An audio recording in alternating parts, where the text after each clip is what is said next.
Ayan, ganda oh. Sana all. Hi, this is Ronald Corpus Official and welcome to my vlog. And for this content, for this video, hanap nyo ba ay quality at murang footwear? Well, para sa inyo ang video na to.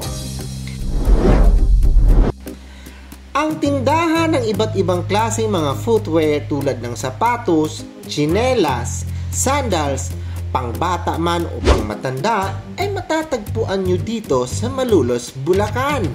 Malapit sa kanto ng Everwin Mart at Cuevas Bakery at tapat mismo ito ng Dao papuntang Malolos Public Market.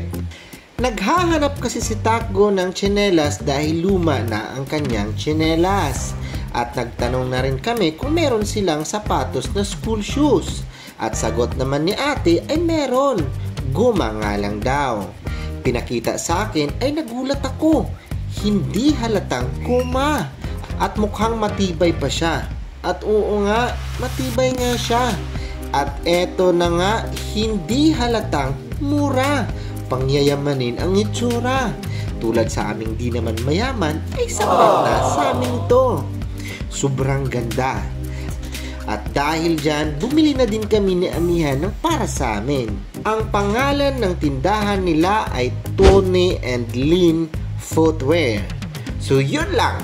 Once again, this is Ronald Corpus Official na nagsasabing kung hindi ka pa nakasubscribe ng aking YouTube channel, so please subscribe to my YouTube channel, and kung gustuhan mo yung content na to, so paki-like, and kung ito po ay karapat-dapat i-share, so i-share po natin para po sa kaalaman nating lahat. And mag-leave po kayo ng comment, any suggestion, opinion for the next vlog, or additional information about this content, so don't hesitate to leave a comment. And pinaka-importante mga ka-official is huwag niyong kalimutang i-click ang aking notification bell para updated kayo sa lahat ng video na gagawin ko dito sa YouTube. Nagpapasalamat din po ako ng buong buo sa inyong walang sawang suporta ng aking YouTube channel. I love you all and bye-bye!